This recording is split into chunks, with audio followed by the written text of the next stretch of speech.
They say people don't change. That once a criminal, always a criminal. But what if the world only saw your sins, and never your scars? He wasn't looking for forgiveness. He didn't believe he deserved it. He only wanted one thing, to keep his daughter safe from the darkness he came from. And then she walked into his life. Not to judge him. Not to fix him. But to see him, the man he had buried beneath guilt, silence, and regret. Damian Cole had hands that once shattered bones, now they trembled while braiding a little girl's hair. He lived in the outskirts of Seattle, far from the city lights that once made him feel invincible, and later, in courtrooms and mugshots, exposed him as a monster. People still remembered the name Damian Cole. It echoed in prison walls and gang circles like a ghost you couldn't outrun. But now, he was just dad to a 6-year-old girl named Luna, who believed monsters lived only under beds, not inside her father. 10 years ago, Damian wasn't a father. He was a street legend, feared and followed, known for running one of the most brutal fight rings in the city. Blood money built his reputation. Loyalty was earned through violence. His fists settled debts, and silence was the only language he spoke. Until the night that changed everything. It wasn't the night he got arrested, he'd faced cuffs before. It was the night he found Luna, wrapped in a bloodied blanket on the floor of an abandoned warehouse, the daughter of a woman he once loved and left. She wasn't supposed to be real. He didn't even know he had a child. Her mother died that same night. Overdose. No last words. Just a note, she's yours now. Be better than me. Damian didn't cry. He didn't scream. He just picked the baby up, left the gun on the floor, and walked out of the life that once made him untouchable. But walking away didn't erase the past. Every job application turned into an investigation. Every neighbor whispered. Every parent at Luna's school kept their distance. His tattoos weren't art, they were red flags. And no matter how clean his hands were now, people only saw the blood they once carried. Still, he tried. Day after day. He worked under the table at a garage, rebuilt cars by day, and built bedtime stories by night. He memorized Luna's favorite lullabies and skipped meals to afford her school books. His redemption wasn't public, it was quiet, private, and painful. But guilt was a heavy chain. There were nights he'd wake up in cold sweat, hearing the sounds of fists breaking skin, of rage boiling in his chest. Nights he couldn't touch Luna because his hands still felt dirty. Nights he stared at the scar on his knuckle and wondered if she'd ever be proud of him, if she knew. Then came the warning. A letter shoved under his door. No return address. Just 5 words. You can't bury the past. He read it 3 times before burning it. But his fingers trembled. Someone remembered. Someone was watching. Someone wanted him to pay, not in prison time, but in blood. That night, Damian didn't sleep. He sat by Luna's door, a baseball bat beside him, listening to her soft breathing. Protecting her. Guarding not just from the world outside, but the one he used to belong to. Because the truth was simple. Damian never believed in second chances. He believed in survival. And if his past came knocking, he'd answer. Not as a criminal. Not as a fighter. But as a father. Her name was Elena Rivera, and she didn't come looking for a criminal. She came because Luna Cole hadn't spoken a single word in class for almost a year. As a behavioral therapist assigned by the school district, Elena had dealt with withdrawn children before. Trauma, divorce, bullying, she had seen the spectrum. But Luna was different. She wasn't scared. She wasn't anxious. She was waiting. As if holding her breath for someone to understand her without making her speak. The school recommended in-home sessions, and that's how Elena ended up on Damian Cole's doorstep, holding a folder and fighting off her own nerves. When the door opened, she knew. This wasn't a normal father. He was tall, broad-shouldered, with tattoos peeking from under a faded black shirt. His eyes were sharp, but tired. Not drunk. Not high. But heavy, like he hadn't slept right in years. There was a pause in him, like he expected her to flinch. Like he was used to it. She didn't. Mr. Cole? I'm Elena Rivera. From the district. About Luna. He didn't smile. Just nodded once and stepped aside. The inside of the house was small but spotless. Books stacked neatly. One dusty couch. A worn-out drawing pinned to the fridge that read, "My dad is my hero." Elena swallowed. She sat across from Luna, who clutched a stuffed tiger like it held her whole world. The girl didn't speak. Didn't blink much. But when Damien walked by, even to pick up a plate, her eyes followed him with quiet trust. It didn't take Elena long to see it. This man wasn't hurting his daughter. He was protecting her like she was glass in a world made of fists. After the third session, Elena started staying longer. Not because she had to, but because something about this house, about this man and this little girl, pulled her in like gravity. She noticed the small things. How Damien made pancakes in animal shapes even if they looked ridiculous. How he whispered, "You're safe," when Luna had nightmares.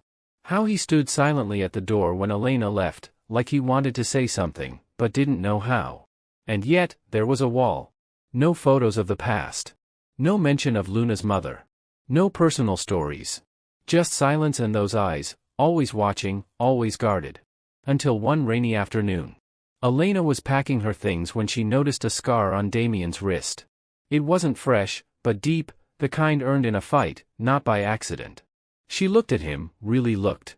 "You used to be someone else," she said, softly. He didn't deny it. Didn't look away. Didn't offer a lie. Just answered, "Yeah. But I'm not anymore." She nodded. That was it. No lectures. No judgment. Just a quiet moment where he wasn't a convict or a case number, just a man trying to be better. That evening, Luna handed Elena a picture she had drawn. It had 3 figures, a little girl, a tall man with tattoos, and a woman with a ponytail. Above them, in shaky handwriting, was one word, family. Elena froze. Her heart did something it hadn't done in a long time, it cracked open. She looked at Damien. He had seen it too. Their eyes met, and in that moment, something unspoken passed between them. Not love. Not yet. But recognition. He saw her, not as a therapist, not as a savior, but as someone who didn't run. And she saw him, not as a criminal, not as a project, but as a man. A man worth staying for. But as Elena stepped out into the night, a chill crawled down her spine. A shadow moved at the corner of the street. Watching. Waiting. Someone else had noticed her visits.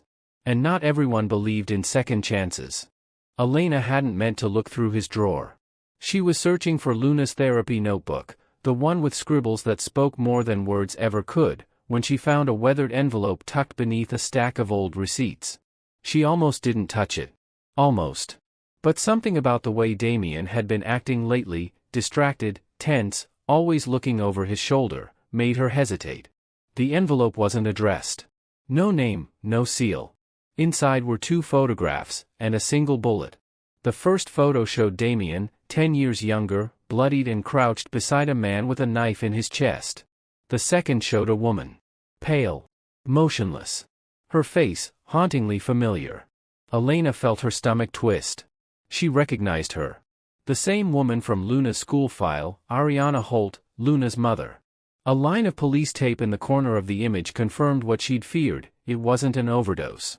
It was murder. And if Damien hadn't told her that, what else was he hiding? Her fingers trembled. She shoved everything back into the drawer, locked it shut, and sat down, trying to calm her breath, her mind, her heart. She couldn't think clearly. Not until Damien returned.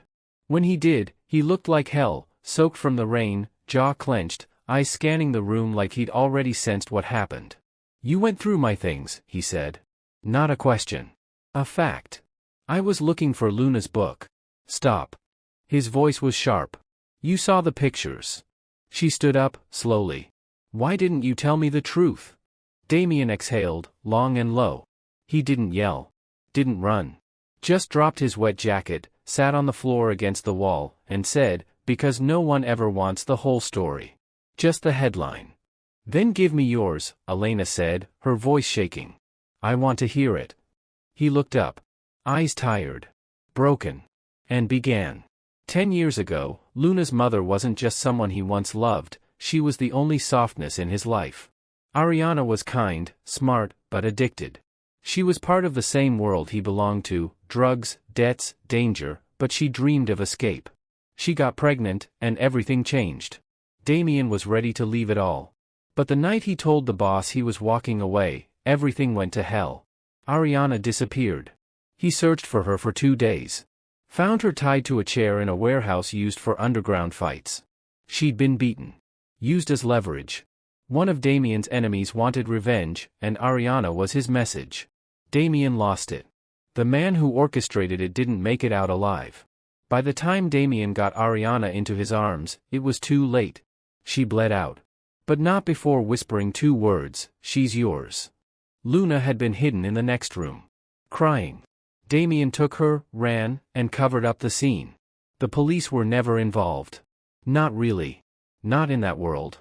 He burned everything. Became a ghost. Built a new life. For Luna. But someone kept a copy of those photos. Someone who was there. Someone who wanted him to remember. He didn't just bury his past. He buried the truth. Elena sat in silence, her breath shallow. "You killed a man," she said finally. "Yes," Damien replied. "You covered up a murder." "Yes. But you did it to save her." Damien nodded once. "I'd do it again." She looked away. Her heart throbbed. This man, this father who read bedtime stories and kissed bruised knees, had blood on his hands. But so did fate. He didn't choose that world. He survived it. The question wasn't, was he guilty? It was, did he deserve to lose everything now? That night, Elena couldn't sleep. She stared at the photo of Luna on her fridge, her small smile, her innocent eyes. How much would it destroy her to lose her father? Elena knew one thing for sure, if those photos ever reached the wrong hands, Damien wouldn't just lose custody. He'd lose his life. And Luna, her world would collapse. So Elena made a choice. She went back to the drawer, retrieved the envelope, and burned it. Ashes flew into the air, along with every doubt that had screamed inside her. She didn't do it for Damien. She did it for Luna. And maybe, a little bit, for herself. Because sometimes, the truth doesn't set you free. Sometimes, it's the lie that saves everything. It was a Tuesday when the past came knocking. Not metaphorically. Literally. Damien was walking Luna home from school, her hand wrapped around his finger, when a black SUV slowed beside them. Tinted windows. No plates. The kind of silence that screamed danger. He pulled Luna behind him, instantly on guard. The window rolled down just enough to reveal a face he hadn't seen in 10 years. Mason Riker. One of the old crew. A ghost from the criminal life Damien had buried, meaner now, sharper, with a scar across his chin that hadn't been there before. Still playing house, Cole? Mason smirked. Cute kid. Damien's jaw clenched. Walk away, Mason. Oh, I'm not here to fight, he said. Not yet. He held up a flash drive between 2 fingers. But you left behind something messy. And I know people who'd love to see what you covered up. Damien stepped forward. What do you want? Simple. A favor. 1 night. 1 job. You fight again. Just once. Then this, he waved the flash drive, disappears. Damien stared at him. Fight again? After all these years? Step back into the ring like nothing changed? No. He couldn't. But Mason leaned in, whispering one final blow before driving off. Or maybe I send this to child services. Let them decide if you're a fit daddy. The SUV peeled away. Luna squeezed his hand, asking what was wrong. Damien didn't answer. That night, Elena noticed the change. His shoulders tense. Eyes darker. And when she asked, he just said, I have to go somewhere tomorrow. Keep Luna here, please. She didn't push. But she knew. She followed him. The underground fight ring hadn't changed. Same cage. Same blood. Same masked crowd drunk on violence. The same smell of sweat and fear clinging to the walls like ghosts. And in the center of it all, Damien, shirtless, wrapped fists, old tattoos glowing under cheap neon. He didn't want to be there. But if one fight could protect Luna, he'd bleed for it. Across from him, a younger man, faster, heavier. A fighter with no kids, no regrets, nothing to lose. The bell rang. The crowd roared. Fist met flesh. Blood hit the mat. Bones cracked. But Damien didn't fall. Not once. Because every hit he took, every drop he spilled, reminded him. He wasn't doing this for money. He was doing this for love. He fought with the strength of a father protecting a future. And then, just when it seemed like he'd collapse, Elena stepped out from the shadows. She shouted something he couldn't hear, but her eyes, they pulled him back. He saw her. Saw Luna. And that gave him the last bit of fire. One final blow. One final scream. The younger man went down. The crowd erupted. But Damien didn't raise his hands in victory. He walked out. Straight toward Mason. "Now give me the drive," Damien growled, blood dripping from his jaw. Mason laughed. "Sure. But remember, this doesn't erase who you are." Damien snatched the drive and replied, "You're right. It shows who I became." Later, outside the warehouse, Elena waited. "You followed me?" he asked. She nodded. "I had to. You saw what I did. I saw why you did it." There was silence. Damien looked away. "Now you know the truth. You can go." But she stepped closer. "I'm not leaving. Elena. You keep trying to pay for who you were. But you already paid. With your blood. Your silence. Your soul." He looked up, something breaking in him. "You're not that man anymore, Damien. You're a father. A protector.